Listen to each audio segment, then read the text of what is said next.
आज प्रचाराचा super Sunday, प्रमुख नेत्यांच्या सभांचा धडाका सुरू आहे तर उमेदवारांच्या प्रचार रॅली सुरू आहेत। प्रचार रॅलीवर उमेदवार भर देत आहेत। प्रचाराचा शेवटचा टप्पा आता सुरू आहे आणि आज रविवार असल्यामुळे प्रचाराचा धडाका सुरू आहे। ठिकठिकाणी प्रत्येक पक्षाचे नेते हे प्रचार सभा घेत आहेत। उमेदवार प्रचार रॅलीवर भर देत आहेत। प्रमुख नेत्यांच्या सभांचा धडाका आज आहे तर उमेदवारांनी प्रचार रॅलीवर भर दिलेला आहे।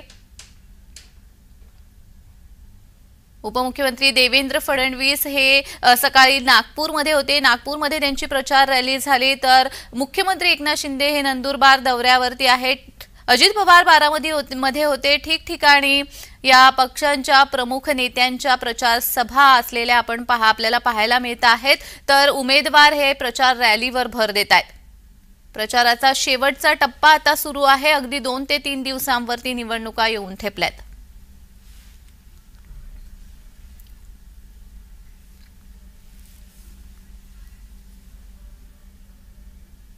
तर या संदर्भात अधिक माहिती देण्यासाठी आमचे प्रतिनिधी पुण्यामधून रोहन कदम आणि मुंबईतून शुभम उमाळे आपल्यासोबत जोडले गेलेले आहेत। मी आधी रोहन कदम यांच्याकडे जाणार आहे। रोहन, आज खरं तर रविवार आहे आणि प्रचाराचा अगदी शेवटचा टप्पा सुरू आहे। 2-3 दिवसांनी निवडणुका आहे, मतदान आहेत। कशा पद्धतीने प्रचार नेत्यांचा सुरू आहे? जान्हवी, अगदी अंतिम टप्प्यामध्ये हा सगळा प्रचार आलेला पाहायला मिळतोय। केवळ 28 तास प्रचाराची रणधुमाळी जी आहे ती सुरू असणार आहे। उद्या 5 नंतर हा सगळा प्रचाराच्या तोफा ज्या आहेत त्या थंडवणार आहेत आणि त्याचाच निमित्त म्हणजे आज रविवार आहे आणि रविवारच्या दिवशी प्रचार जो आहे तो प्रत्येकाच्या घराघरामध्ये जाऊन प्रत्येक उमेदवार प्रत्येक नागरिकाला भेटण्यासाठी जो आहे तो प्रयत्न करताना पाहायला मिळतोय। अनेक ठिकाणी पुण्यातील 8ही विधानसभा मतदारसंघामध्ये अशाच प्रकारचं नियोजन या सगळ्या उमेदवारांनी केलेलं आहे। डोअर टू डोअर जात प्रत्येक उमेदवाराला जे आहे ते भेटण्याचं कामकाज या सगळ्या उमेदवारांच्या वतीने केलं जात आहे। शिवसेनेचे उद्धव ठाकरे देखील आज पुण्यामध्ये येत आहेत। त्यांची देखील सभा जी आहे ती कोथरूडमध्ये पार पडते। आज सकाळपासून मोठ्या रॅली ज्या आहेत त्या विविध पक्षाच्या महायुती किंवा महाविकास आघाडी या दोन्हींच्या वतीने जे आहे ते पुणे शहरामध्ये सुरू असलेले पाहायला मिळत आहे। सकाळपासून खासदार अमोल कोल्हे जे आहेत ते पुणे शहरामध्ये ठाण मांडून आहेत। त्यांच्या वतीने रॅली ज्या आहेत त्या विविध भागांमध्ये केल्या जात आहेत। तर संध्याकाळी सभांचं सत्र जे आहे ते पाहायला मिळणार आहे। पुण्यातील भोसरीमध्ये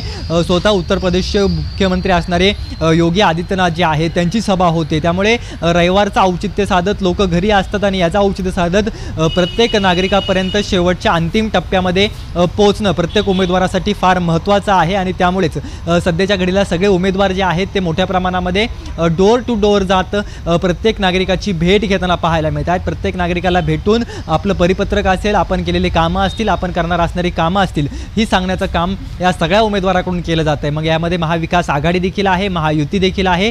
या दोन्ही युत्यांच्या आघाडींचे मोठे मोठे नेते जे आहेत ते आहेत। केंद्रातून आलेले नेते भाजपचे आहेत तर काँग्रेसकडून इतर राज्यातील प्रमुख नेते देखील सगळ्या महाराष्ट्रामध्ये आणि विशेषतः पुण्यामध्ये मोठ्या प्रमाणामध्ये पाहायला मिळत आहेत। अगदीच रोहन, मी तुमच्यापर्यंत येणारच आहे पण तत्पूर्वी मुंबईमधून शुभम उमाळे आपल्यासोबत जोडले गेलेले आहेत। शुभम, आज कोणाकोणाच्या मुंबईमध्ये सभा होणार आहेत? कसं एकंदर नियोजन आहे सगळं?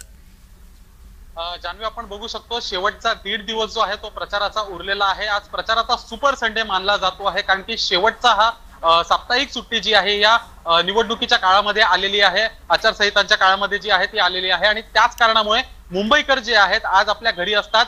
अर्धी मुंबई जी आहे ती संत गतीने धावत असते कारण की मेगा ब्लॉक देखील मुंबईमध्ये असतो आणि त्याचमुळे प्रत्येक उमेदवाराला जो आहे पूर्ण वेळ जो आहे आजच्या दिवसाचा हा प्रचारासाठी देत असतात कारण की रविवारचा दिवस असल्या कारणाने मतदारांपर्यंत उमेदवारांना आणि पोहोचण्यासाठी जी आहे ती खूप मोठी मदत जी आहे ती मिळत असते। सुपर संडे मुंबईतला आज जो आहे तो मानला जात आहे आणि त्याच अनुषंगाने जे आहेत प्रत्येक पक्ष जो आहे आपापल्या उमेदवाराचा प्रचार करण्यासाठी मोठमोठ्या रॅल्या देखील काढण्यात आलेल्या आहेत। मोठ्या सभा देखील आज मुंबईमध्ये होताना दिसून येत आहेत।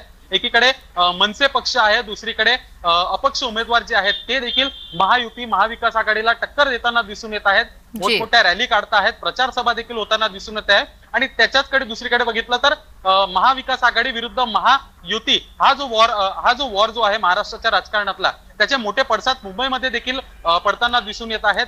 जोरदार जी आहे प्रचार जो आहे प्रत्येक पक्ष प्रत्येक उमेदवार करताना दिसून येत आहे आपल्याला. जान्हवी जी अगदी शुभम, आपल्यासोबत नाशिक मधून किरण गोटूर हे देखील जोडले गेलेले आहेत. किरण, आपण पाहतोय अगदी काही तास उरलेले आहेत, 27-28 तास उरलेले आहेत, प्रचार तोफा थंडावणार आहेत. मात्र तत्पूर्वी आज रविवार असल्यामुळे अनेक प्रचार सभा प्रचार रॅली होताना आपल्याला पाहायला मिळत आहेत. नाशिकमध्ये काय चित्र आहे? मी प्रचार अंतिम टप्प्यात आलेला आहे. शेवटचे 2 दिवस प्रचारासाठी राहिलेले आहेत. त्यामुळे आज रविवार आहे आणि प्रचारासाठी हा अखेरचा रविवार हे जे आहेत उमेदवारांना आणि पक्षांना मिळणार आहे. त्यामुळे प्रत्येक मतदारांपर्यंत पोहोचण्यासाठी स्थानिक जे आहेत उमेदवार हे प्रयत्न करताना आपल्याला बघायला मिळतोय आणि रॅलीवरती जास्त भर हे जे आहेत उमेदवार हे देत आहेत आणि ज्या इथे डोर टू डोर सुद्धा प्रचार जे उमेदवार करताना आपल्याला बघायला मिळतोय आणि त्याच पद्धतीने रॅली आणि अशा जे प्रचार हे चालूच आहेत आणि त्याच पद्धतीने दुसरीकडे मोठे सभा सुद्धा आज नाशिकमध्ये जे आहेत पार पडणार आहेत. मुख्यमंत्री एकनाथ शिंदे आणि जे उपमुख्यमंत्री देवेंद्र फडणवीस दोघंही नाशिक दौऱ्यावरती आहेत. नाशिक जिल्ह्यामधले जे हॉट मतदारसंघ आहेत या मतदारसंघामध्ये हे नेते प्रचार आज हे घेणार आहेत. नांदगावमध्ये मुख्यमंत्री प्रचार घेणार सभा घेणार आहेत आणि त्याच पद्धतीने देवेंद्र फडणवीस सुद्धा जे चांदवड आणि नाशिक या दोन्ही या मतदारसंघामध्ये सभा घेणार असल्याचं आपल्याला बघायला एकूणच मिळणार आहे. त्यामुळे रविवारचा पुरेपूर फायदा हे जे आहेत स्थानिक जे उमेदवार असतील किंवा मोठे नेते असतील हे घेताना आज आपल्याला बघायला मिळणार आहेत. त्यामुळे या सगळ्या सभांमधून उपमुख्यमंत्री असतील मुख्यमंत्री असतील हे काय बोलतात हे बघणं महत्त्वाचं असेल. अगदीच किरण, आपण पाहिलं एकमेकांवरती आरोप प्रत्यारोप आणि निवडणुकांच्या शेवटच्या टप्प्यामध्ये म्हणजे प्रचाराच्या शेवटच्या टप्प्यामध्ये आरोप प्रत्यारोप किंवा अनेक घोषणा देखील या सभांच्या माध्यमातून करण्यात येणार. आज नेमक्या कोणाकोणाच्या सभा होणार आहे? जसं आपण म्हणालात मुख्यमंत्री उपमुख्यमंत्री तर असतीलच, आणि कोणाच्या सभा नाशिकमध्ये होणार आहेत का?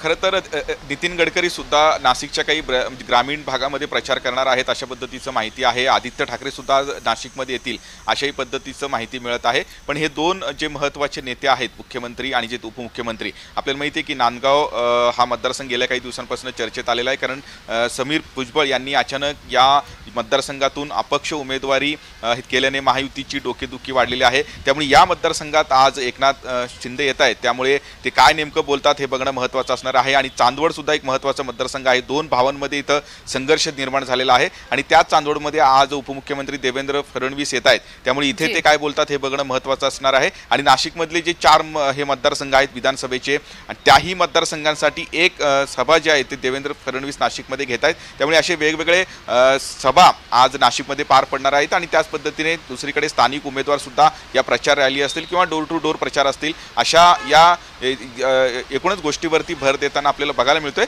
आणि या सभा ज्या आज हे नाशिकमध्ये पार पडणार आहेत ते अत्यंत महत्त्वाचे असणार आहेत. त्यामुळे नेमकं मुख्यमंत्री उपमुख्यमंत्री काय बोलतात किंवा काय घोषणा करतात आज नाशिक या जिल्ह्यासाठी हे देखील बघणं महत्त्वाचं असेल. अगदीच तर नाशिकमधून आपले प्रतिनिधी किरण गोटूर आपल्यासोबत जोडले होते. शिवाय पुण्यामधून रोहन कदम आणि मुंबईमधून आपले प्रतिनिधी शुभम उमाळे आपल्यासोबत जोडले गेले होते. धन्यवाद तुम्ही दिलेल्या या सविस्तर माहितीसाठी.